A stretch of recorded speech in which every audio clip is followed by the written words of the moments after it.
Welcome to Market Matters, our markets podcast on making sense, the hub for JP Morgan Corporate and Investment Bank podcasts. In each episode of Market Matters, we discuss the latest news and trends shaping markets today. Hi, I'm Eloise Goulder, head of the Data Assets and Alpha Group here at JP Morgan. And today I'm really delighted to be joined by Clare Witts, who is head of market structure for APAC and based in Hong Kong. So, Clare, it's brilliant to see you face to face for once here in London. Hi, Eloise. It's great to be here and speaking to you in person, given the very interesting conversations that we normally have over Zoom. Absolutely. So, Clare, can we start with the turnover question? Here in Europe, turnover ratios have been declining for a decade now. We've discussed this at length on this podcast series with your EMEA counterpart, Chris Andrew. But in APAC, I know we've seen the opposite trend. We've seen turnover ratios increasing. So what do you think is driving this? Yeah, it's a great question. Just to give some context first, I think for equity trading, we look at over 16 different markets in what we call APAC. And that ranges from large developed markets like Japan through to frontier markets like Vietnam and Pakistan. And they're all at really different stages of their capital market development.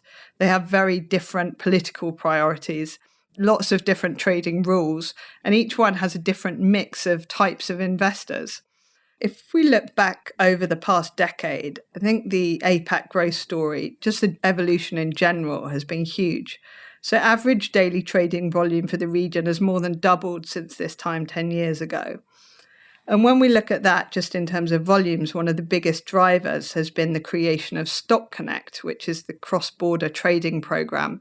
It connects the China and Hong Kong exchanges, and it's enabled international investors to trade into China from offshore. And we quickly forget, but that market in practical terms barely existed 8 years ago. Now, northbound Connect trading is over $21 billion a day. I know China's not the most popular market for many global investors at the moment, but we shouldn't lose sight of the fact that the rate of change to access for international investors and actually the medium to long-term growth of trading volumes on China Connect is really phenomenal. But if we look at some of the hot markets right now where there's real growth in terms of activity, Japan trading volumes are at nearly decade highs. The Nikkei is regularly reaching new levels, and that's a very interesting market for many of our clients. Then India, trading volumes are up 77% year on year. Korea and Taiwan, also big growth stories of positive performance in AI and semiconductors. It's fascinating and such a contrast to what's going on in Europe where turnover ratios are falling. So coming to the drivers of this, I mean, you mentioned Stock Connect, the creation of that, obviously driving volumes in China. But outside of that market, what do you think is really driving this growth in turnover and liquidity? Yeah, thinking about why there's been this growth, actually, for me, the answer lies in who is trading. A really big driver for this increased rate of trading in the APAC markets has been a very significant growth in systematic trading in the past 5 years or so. And one of the reasons is that this has been enabled by a lot of improvements in the exchange's trading infrastructure and latency. And also there's been quite a lot more clarity from regulators across the APAC region around their expectations of market making and quant and high frequency trading. So that's meant there's a lot clearer guidance on what sort of trading behaviours are considered to be abnormal or disruptive. And that clarity, I think, has helped to provide confidence and institutionalise some of those systematic trading activities in Asia. And then the other key players in the APAC turnover story are retail traders. And unlike what you've seen in much of the rest of the world, this is not just a COVID-era phenomenon. In the Korea market, over 65% of the turnover is from retail trading. Onshore in China, it's 60 to 65%. Taiwan is up close to 60%, and India is 35 to 40%. Even Japan, off the back of the recent rally, we've seen retail volumes rising to 30% of the overall market. And another point to mention, these stats are weighted for the total market. If you go and look at mid-cap and small-cap trading boards around the Asia region, retail trading just totally dominates. Thank you, Clare. And it's worth noting that those stats you've given in terms of the retail share of volumes, 55 to 65% mark across onshore China, Korea and Taiwan, that is way higher than the retail share of volumes we see even in the US, which is probably about half of that, and then in Europe, where the share of volumes is much smaller. So, Claire, what would you say is driving this retail impulse in those specific markets? For a start, many of the Asia emerging markets like China and India haven't had a mature pension fund system for people to put their money in. So direct investing into equities has been a much more common way for the person on the street to try and get returns on their savings. And this has driven the high retail activity in these markets for a long time. But I find there's also a big dose of psychology at play and a very different cultural range of impacts. So in Korea, retail traders, they're often called the ant army, and trading on leverage is really common. There's a hugely active social media focus on investing, and there's strong parallels with what you may have observed in the US. Much has been written about faced with high costs of living, challenges to get into the housing market. A lot of younger Korean retail investors are looking to play the stock market in the hope of quick and high returns. But on the flip side, Taiwan, it's interesting to see that the largest group of retail investors that have accounts are actually the 61 and overs. It's fascinating the way this is so cultural in a way, but also so different across the various markets. Yeah, I think the retail trading trend is very deeply entrenched in Asia. And maybe we'll see some dilution of that in terms of the percentage of the market turnover in China and India as their domestic pension fund industries evolve. By that, I mean some of what's currently direct investing of retail money may become indirect through mutual funds and ETFs. But in the foreseeable future, I really think the retail investor will remain a key component of Asia liquidity, and everyone trading the market will do better by understanding how those retail traders work. Definitely. And actually, we as a data-driven team frequently receive client requests on gauging the Asian retail investor. If it's not retail investor flows, then it's retail investor sentiment as measured from social media platforms, for example. There's certainly a huge amount of investor appetite out there to better understand this cohort. But it is interesting to hear that there's one force in China and India which will actually potentially lead to a reduction in the retail share of volumes, and that's the evolution of the domestic pension fund industries. Because if you contrast that with the US and markets in Europe, it's a one-way bet. The retail investor may be starting from a lower base in terms of their share of volumes, but it is going up and up. I mean, when you think about these APAC markets, are there counterbalancing trends here? So the evolution of the pension market is leading to a reduction in retail share of volumes, but other factors are leading to an increase? Yes, I think one market that's an excellent example of that is India. And the trend there is somewhat different to China and Korea and Taiwan, which have had high retail participation for a really long time. In India, there's been an absolute explosion of interest among retail investors over the past 3 years.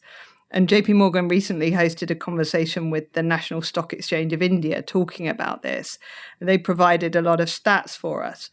So they've seen growth in retail investor trading accounts growing over 600% in the past 10 years in cash equities and 800% in the futures and options market, which is a big part of how people trade India. But one stat that stuck with me is that there's now over 85 million retail trading accounts registered with the National Stock Exchange of India. But they went from 70 million to 80 million accounts in just 8 months of last year. That is an incredible stat. And what do you think is driving this? I mean, I imagine that strong equity returns has been part of this. Yes, definitely. I think the main trigger has been technology. So now in India, biometric mapping can be used for approving account opening in minutes. So suddenly anyone anywhere in India could open an equity trading account. And in fact, the biggest growth of new accounts has come from states that are outside the financial hubs and big cities. So lots of people that have never previously been involved in investing have entered the stock market. There's also a central bank-backed instant payments platform, and that can be used to link bank accounts and share trading accounts. So it's really easy for people to get up and running quickly. And then to your point, Eloise, India market performance has been on a strong rising trend, and there's very high domestic confidence at the moment about future growth. So a lot of household savings are channeling into direct equity investing, and many Indian retail traders want to benefit quickly from that positive momentum. Yeah, that totally makes sense. And it's definitely true to say that in the US, we've seen a positive correlation between stock market returns and retail investor participation, especially post-COVID.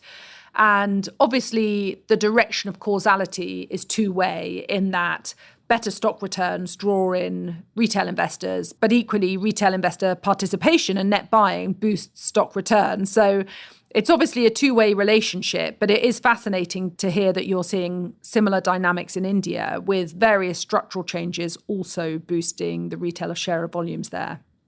So, Claire, coming back to market structure, what would you say has been the impact of the rise in retail participation on market structure in these various APAC markets?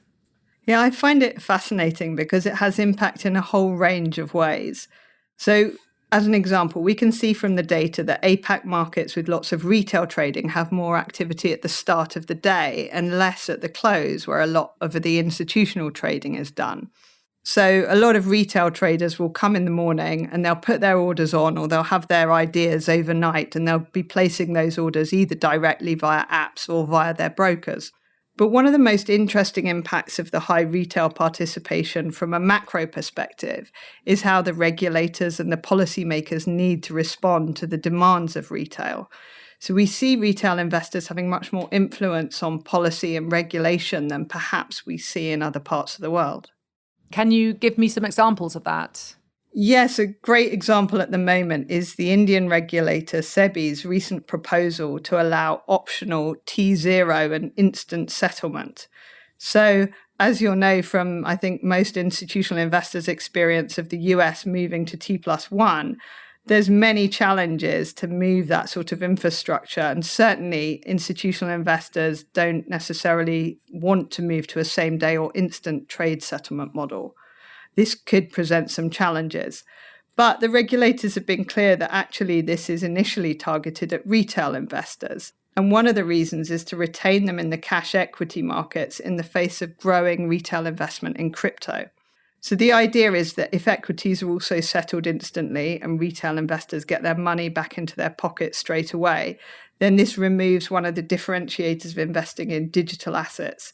So I think it's a great example of how regulators are creating a really unique market structure, largely for the demands of retail investors. Other examples from the Asia region also include how Korean regulators are incorporating the retail investor view into discussions on the current short sale ban. So recently there was a public forum that included individual investors held to debate the topic of short selling. And even at a market microstructure level, we've got a number of stock exchanges around the Asia region that are changing their tick sizes as part of efforts to reduce spreads. And although the small and micro caps are a very small part of the overall market turnover, there's been a lot of thought put into the decisions on tick size changes for those stocks, given their outsized impact on retail investors who are actually the majority of the ownership base. That's all so interesting. And I guess it all speaks to the fact that the regulators are acting on behalf of the general public, and hence their interest in listening to the retail investors' concerns. Yes, exactly. So coming back to the rise in turnover across various APAC countries, Claire, how much do you think this is linked to market structure changes rather than fundamental participant appetite to invest in certain markets? I love this topic, Eloise. I know you've spoken about it in other podcasts in the past as well. And I think this idea of structural changes versus cyclical changes is a topic we could debate for a long time. But to my mind, this relates to timeframes, because generally, in my experience, there are very few market structure changes that instantly or quickly change the liquidity profile or the turnover of a market. And certainly not if it's in conflict with a prevailing investment trend. So if I think back to last year when they cut stamp or trading fees last year in Hong Kong and China, it didn't really boost volumes given the overall market sentiment. But on the flip side, somewhat against expectations, the short sale ban in Korea hasn't yet reduced volumes or even hedge fund positioning, as your data shows. The current market rally that's driven by the Korea Value Up program seems to be reason enough for hedge funds to put their money there at the moment, despite the ban. But what I think market structure can do is create floors or remove ceilings on the amount of investment that can flow in and out. And that directly affects liquidity over the medium and the long term as investment sentiment ebbs and flows.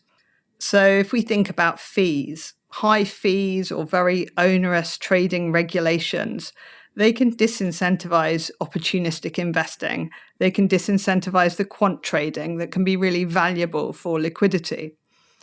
Or if we think about what that does to the participant mix of a market, markets that don't have a diverse mixture of different trading types, different investors all interacting with each other, tend to be the ones that are hit worst when sentiment turns and then that liquidity evaporates. We've seen that to a certain extent in the Hong Kong market this year. And I think that's a big risk for markets where, for example, there isn't short selling or where rules create a barrier to entry for investors like global institutions.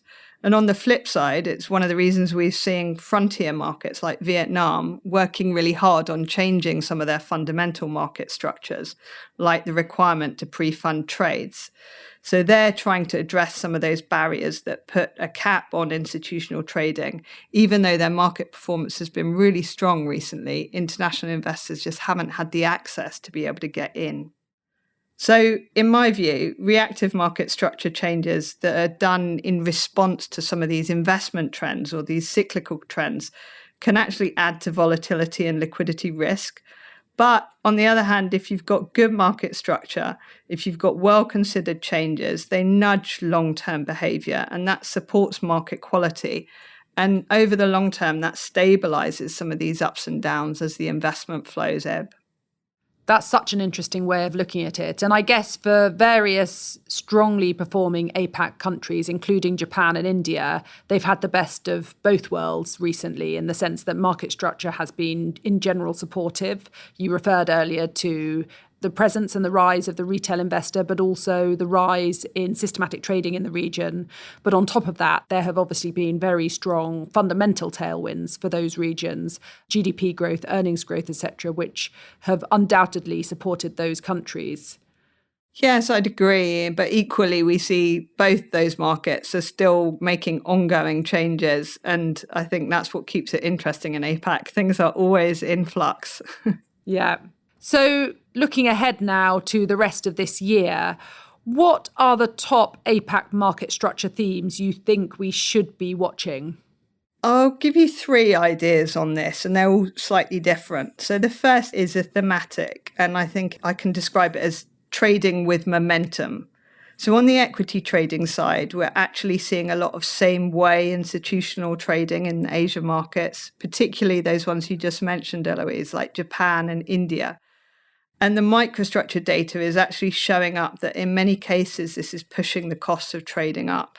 And with many managers concentrating their positions in the same stocks, we're hearing from a lot of our clients' trading desks that finding liquidity is getting harder and harder.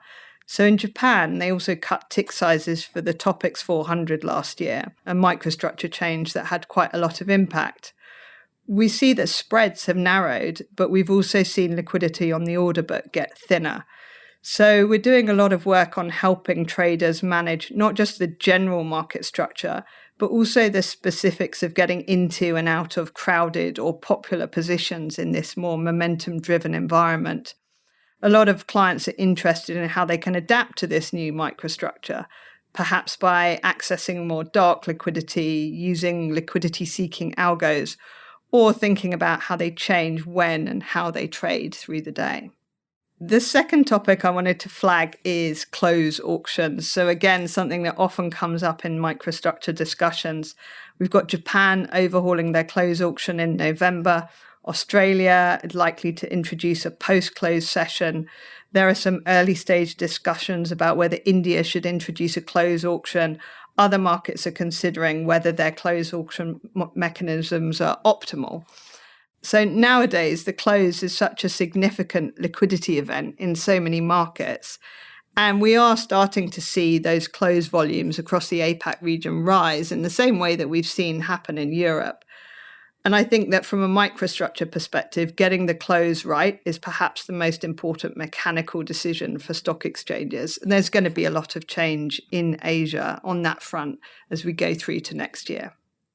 And then finally, elections. Much as I hate to say it, given my comments earlier about reactive market structure changes, I think that we will see more frequency of policy and regulatory change in Asia this year. There are some significant regional elections. I'm sure the US election is going to have impact on geopolitics, on fund flows, and on volatility. So from that perspective, Asian policymakers and regulators and the stock exchanges, I'm sure, will be making more changes as this happens. Thank you so much, Claire. Well, 3 major topics for us to be watching there. The momentum trade, which we know so well here in Europe and in the US as well. Close auctions, again, as you say, growing in other parts of the world and certainly growing in terms of share of volumes in Europe. And then elections, all things that we need to be watching. So Claire, it's so helpful to hear your perspectives on market structure in APAC and the causes of this rise in turnover ratios in so many of your markets. And as you said at the outset, you're looking at more than 16 different markets, ranging from very large developed markets through to those frontier markets. So I'm always struck by how much complexity there is in APAC. And thank you, therefore, for explaining these high-level themes so clearly. Thank you, Eloise. It's a pleasure. Thank you also to our listeners for tuning in to this bi-weekly podcast series from our group. If you have feedback or if you'd like to be put in contact with Claire, then please do reach out to your sales representative or do go to our website at jpmorgan.com/market-data-intelligence. And with that, we'll close. Thank you. Thanks for listening to Market Matters. If you've enjoyed this conversation, we hope you'll review, rate, and subscribe to JP Morgan's Making Sense to stay on top of the latest industry news and trends. Available on Apple Podcasts, Spotify, Google Podcasts, and YouTube.